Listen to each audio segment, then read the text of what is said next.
नमस्कार, मैं doctor Meenakshi MD medicine. मैं कंसल्टेंट फिजिशियन हूँ RG न्यूरो स्पाइन और मेडिकेयर सेंटर राप्ती नगर गोरखपुर में। आज बात करेंगे हम एडल्ट वैक्सीनेशन के बारे में। ज्यादातर बच्चों के वैक्सीनेशन यानी टीकाकरण को बहुत ध्यानपूर्वक हम लेते हैं, बहुत ही इसके बारे में लोग जागरूक भी हैं और सचेत भी हैं। लेकिन जहाँ बात आती है वयस्कों के टीकाकरण की, वहाँ हम इसके बारे में कम जागरूक हैं और पीछे भी हट जाते हैं। बहुत सारी ऐसी बीमारियां होती हैं जिन्हें हम टीकाकरण से बचाव भी कर सकते हैं और उनसे होने वाली जो मॉर्टेलिटी और मॉर्बिडिटी है उसको भी कंट्रोल कर सकते हैं। एडल्ट्स को कौन कौन सी वैक्सीनेशन की सलाह हमारी भारतीय गवर्नमेंट जो रिकमेंडेशन वो करती है। सबसे पहले तो इस समय जो सीजन चल रहा है इन्फ्लुएंजा का, इसमें रिकमेंडेड है फ्लू वैक्सीन। ये हर साल लगाई जाती है, हर प्रकार के हर उम्र के लोगों के लिए रिकमेंडेड है, पर खास तौर पर छोटे बच्चों और 60 साल से ऊपर के वर्ग के लोगों के लिए ये रिकमेंडेड है। स्पेशली इससे आप वो जो सीजनल इन्फ्लुएंजा रिस्क होता है H1N1 या अदर जो उसकी म्यूटेटेड वेरिएंट्स होते हैं, हर साल होने वाली रिकरेंट निमोनिया और खांसी जुकाम और बुखार से एसोसिएटेड जो बीमारी होती है उससे बचा जा सकता है। इसके बाद आता है शिंगल्स यानी हर्पीज ज़ॉस्टर। हर्पीज ज़ॉस्टर या शिंगल्स की वैक्सीन रिकमेंडेड है ओल्ड एज में, मोर देन 65 ईयर के लोगों में।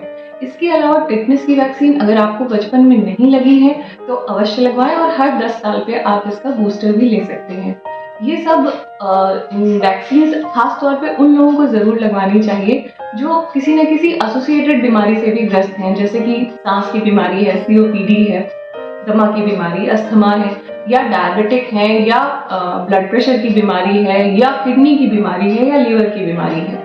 हाँ, जो सांस की बीमारियां हैं, जिनको COPD है या दमा है, उनको फ्लू की वैक्सीन के साथ साथ न्यूमोकोकल वैक्सीन यानी निमोनिया की वैक्सीन भी लगवानी चाहिए। ये तो वैक्सीन उनके लिए हैं जो नॉर्मल लोग हैं, जो हाई रिस्क पॉपुलेशन नहीं है।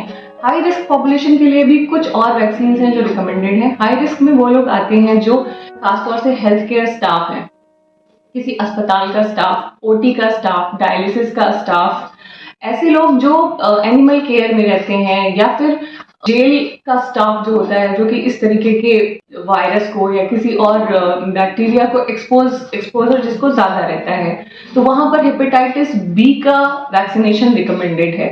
हेमोफिलस इन्फ्लुएंजा का वैक्सीनेशन भी, हेपेटाइटिस A भी कुछ सर्टेन केसेस में रिकमेंडेड है। मेनिंगोकोकल, जिन एरियाज में मेनिंगोकोकल का प्रिवेलेंस ज्यादा है, उन एरिया में हम मेनिंगोकोकल की वैक्सीन भी रिकमेंड करते हैं।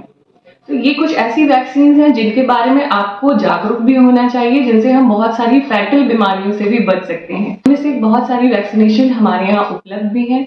तो आपको ये पता करिए अपने फिजिशियन से मिल करके कि आपको कौन कौन सी वैक्सीनेशन हो सकती है, कौन कौन सी वैक्सीनेशन की आपको जरूरत है, और बहुत सारी डेडली बीमारियों से खुद को बचाएं और अपने परिवार वालों को भी बचाएं।